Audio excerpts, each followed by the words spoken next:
Damn it, man. I'm on the main card. I forgot my sunglasses to wear inside. Shit, I'm supposed to do that now, right? Mike, over here. What's going on, buddy? How's it going? Doing well, doing well. How was the travel to Vancouver? I know you got a lot of Canadian support here. How's it been the last couple of days? Dude, it was awesome, man. It felt like, felt like a little army of us going out because I've got 3 teammates that came out as well, fighting on the card. So Jasmine Jasdavicius, Kyle Nelson, Deanna Balbita. Then with that, we had all our coaches together. So Andre Grambois, Danny Patterson, Adrian Woolley, Cruella and Helmegen. D. Marks, Matt Jelly, like a bunch of us all kind of came out together. So it didn't feel like it's not you and 2 coaches flying to some country for a week and being kind of by yourselves. It's like it felt like, we're getting the band back together. We're all going out at the same time, man. So it was pretty sweet all coming together. As far as the travel, dude, it was easy. I fell asleep in Toronto and woke up in Vancouver, so it was perfect, man. There you go. You got it made. What about Team Alpha Male? I know you coached there for a number of years. You're getting a lot of messages and support from those guys because you were a staple there for a number of years. And anytime I interview a fighter, they'd be like, "Yeah, Coach Mike is helping us out." Yeah, man. I might not be living down there anymore, but those would be my teammates for life. Like, I absolutely love those guys. I was talking to Feely earlier today. Coach Joey messaged me 2 days ago. Like, a lot of these guys, Danny Castillo's normally in my corner. They unfortunately it didn't work out this time. He was devastated. He's like, "Dude, I have every week booked up, and you hadn't gotten a fight, and we booked a family vacation. That was the only weekend we had off for the summer, and so I'm not gonna be able to make it for this one." So unfortunate not to have him because I love the guys.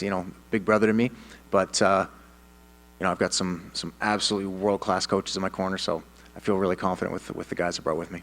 And we've talked about, the push you're getting on this card, the placement. I see you're doing a lot of media, did the MMA Hour, you've done some local stuff here today. How do you take all that in without, letting it get to your head a little bit? I know you're a humble guy, but, it's hard not to get caught up in all this.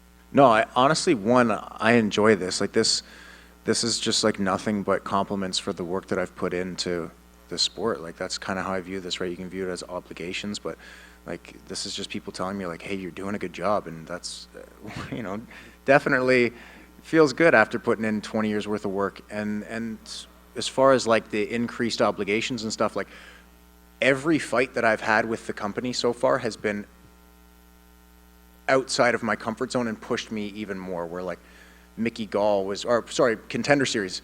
I was main event for Contender Series. I'm like, "Oh shit, my name's on the billet. Like, I'm the last guy. Like, it's coming down to my fight, and the last fight people are gonna remember." Then it's okay. Well, my debut, they'll probably give me like an undercard on some Fight Pass, whatever fight, and I'm fighting a 10 fight UFC veteran in my debut in a sold out arena. Then the next one, I'm fighting in Vegas on the main card of a fight night. Now I'm on the main card of a pay-per-view. Like, every one of them was like, "This is bigger than I thought they were gonna. This is, it's more of a push than I thought I was gonna get." So it's continued to happen with all 3 of my experiences so far with the UFC, and so far I'm 3-0 with 3 first-round stoppages. So as far as the like, is it too much? Certainly hasn't been so far, and I am 100% sure it's not going to be this week. Yeah, my last question. I don't think anyone else asked any hockey stuff here because I gotta Sure. do my Canadian duty here. Did the Leafs make a mistake not making a better effort to keep Kyle Dubas, in your opinion? I don't know, man. That's I follow. I watch hockey at the house. Like, my dad and my brother always have it on, and I watch it with the guys. But I don't follow it religiously enough to know like the whole roster. Mike, right here. I asked Jasmine this question. I mean, you both got on the mic after UFC 70 and called for the return to Canada. Were you surprised by the traction that got? Because it feels like, at least in part, this is why we're here.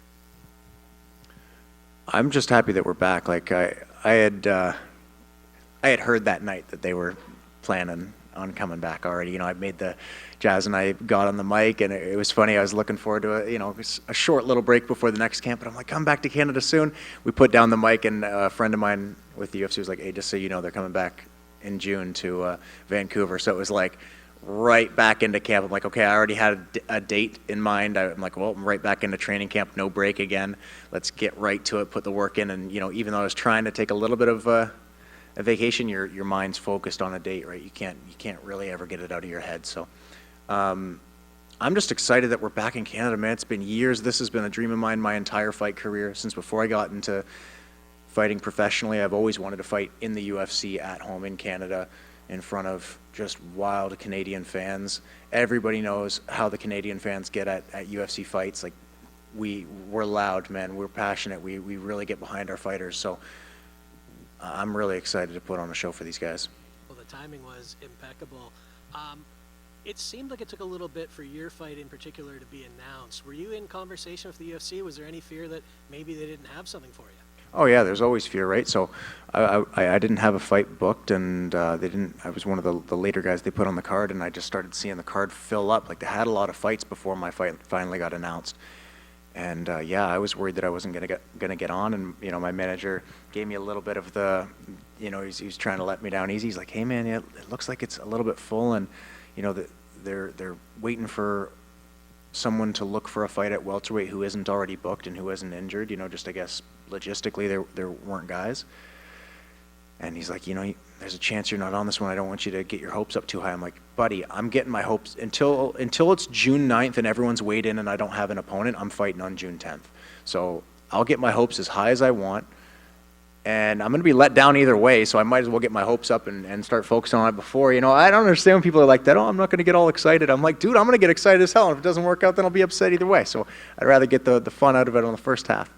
And it worked out, man. We got that fight, and again, it took a little while, but I got a full camp to prepare for this guy. Like I said, I got straight out of the cage from the last fight, right back into camp and right back into training and preparation for Saturday night. So, yeah, man, I'm really excited for this. And last one for me, when you talk about this fight, Adam is a finisher, you are a finisher. I think you both have 8 or 9 straight finishes. I mean, it feels like it's too obvious to say, but do you see this going the distance? Absolutely not. I know I'm winning this fight by stoppage. I'm getting my 10th stoppage win on Saturday night, 100%. I'll be 3-0 in the UFC with 3 stoppages, 4-0 with 4 stoppages if you count Contender Series, and in my career, 10 wins with 10 stoppages. That is what's going to happen on Saturday night. Mike, in front, right here. Yep. I just like your response to Adam was in here earlier, and he said that you're a master of the compliment sandwich, where you'll compliment him, and then you'll kind of throw a shady insult at him, and then you'll end your thought with a compliment too, as in, like, he's really tough, I'm better at everything, but he's also really tough. So what is your response to Adam's? He says it kind of gnaws at him sometimes. I don't hear any lies so far. That's exactly what I do, and that's exactly how I feel. And in the past, we've heard fighters like Israel Adesanya. He attended UFC 193 as a fan. Tom Masvidal attended a fight, so Andre Arlovski ended up fighting him too. I believe did you attend 129? Yeah, I was Toronto? at 129. So what was your experience there as a fan? Yeah, so I had made my pro debut like 2 weeks before 129. So my dad got us tickets. We went and watched it together, and it was just such a surreal moment, seeing the cage, seeing guys from the area and from Canada fighting in the UFC cage in the same room as me, and it really felt like I was going to be there one day. I was telling myself, I'm like, you're not just a spectator, you're not just here walking, you're not just here having a couple of fights. You're going to be in this cage. You're going to be on pay-per-view. You're going to be fighting in that cage in front of 20, 30,000 Canadian fans at some point. So I feel like it really was kind of almost manifested in a way, but yeah, it's cool to have heard guys like that. I heard the same thing about McGregor saying, being at the fights in Ireland and saying that he's going to be the main event someday, and it's pretty cool to be able to add myself to that list. What do you, right over here, Mike, what do you think it's going to be like when you walk through into the cage and you got Rogers Arena packed, those Canadian fans that you say are really passionate, them screaming, like, how do you envision that feeling, and what do you think about it? I put a lot of time into this, into feeling, visualizing what I think it's going to be like, what it's going to feel like, what it's going to sound like, what the air is going to feel like, what my skin's going to feel like. And the last few fights especially, like, once I get into the cage, that's when I just start feeling peace, man. That's when I feel calm. Feel like everybody in life falls victim to looking forward to things or not living in the present moment. And as much as martial arts keeps me centered and present in the moment, as far as like sparring and having to be focused on what's in front of you, I'm always relaying it toward my next fight or my next potential fight. And especially once you have a date in mind, like, everything is run through the lens of how is this going to work on June 10th. So when I'm finally in there, it feels like this sense of peace where I'm like, I am certain I've done everything I possibly could in preparation for this. And now I don't have to look forward to anything. I don't have to compare myself to anything. All I have to do is just be myself right now and do what I do and trust my instincts and allow my nearly 20 years of preparation to be on display tonight to get the job done.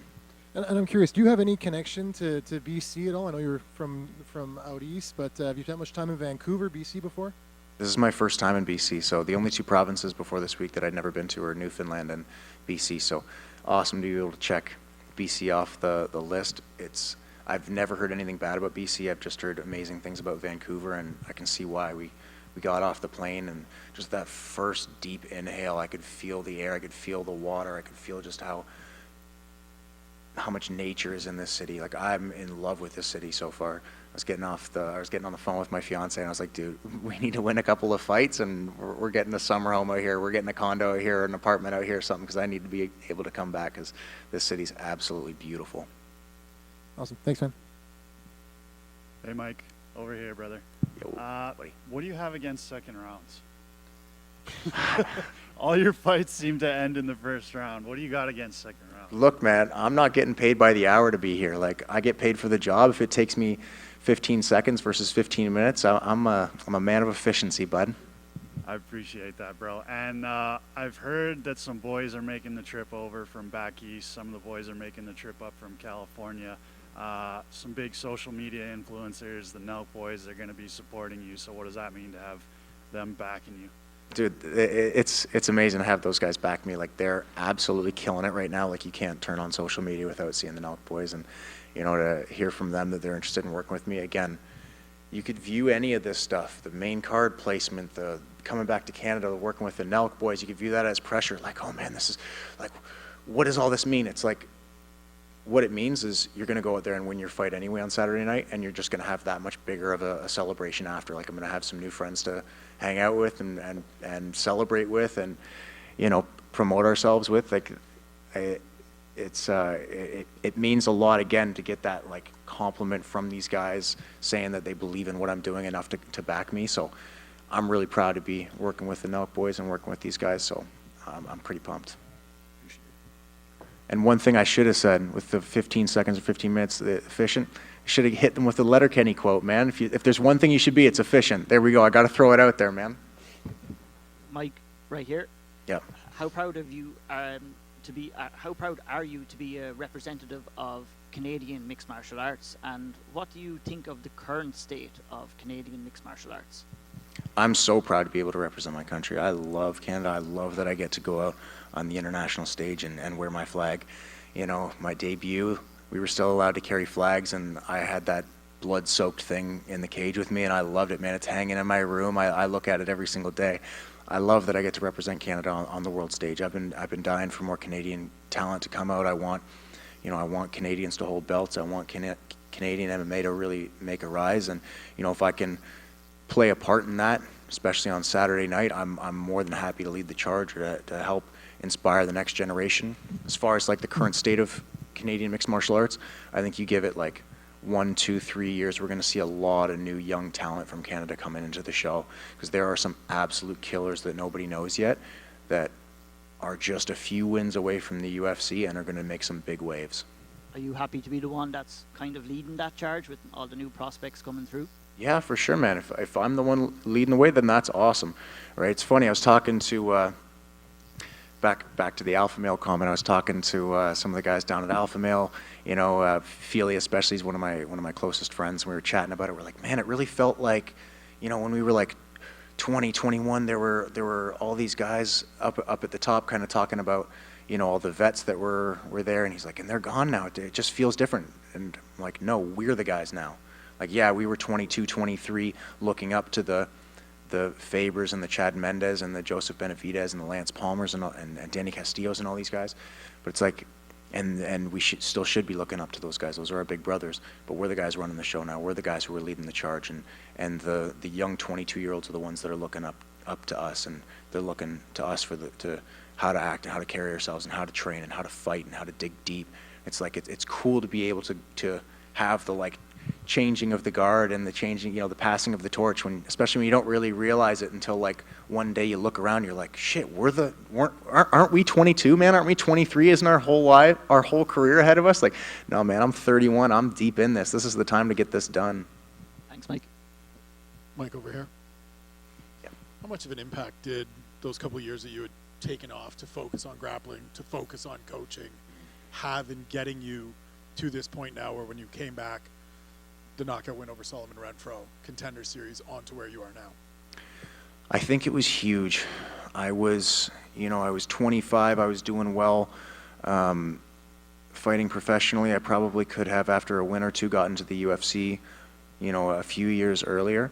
But I think taking those 3-4 years off from competition and 3 years of full-time coaching and cornering whatever it was, 20 to 22 UFC fights, and then the hundreds of other fights I cornered through regional circuits and other promotions, it really helped me build an MMA game with a deep, strong foundation. It made me understand the game more. It made me understand fighting. It made me understand my preparation more and what different fighters need and what I need versus other teammates or other fighters that I see. So it really allowed me to mature as a fighter without having those years of damage from fights.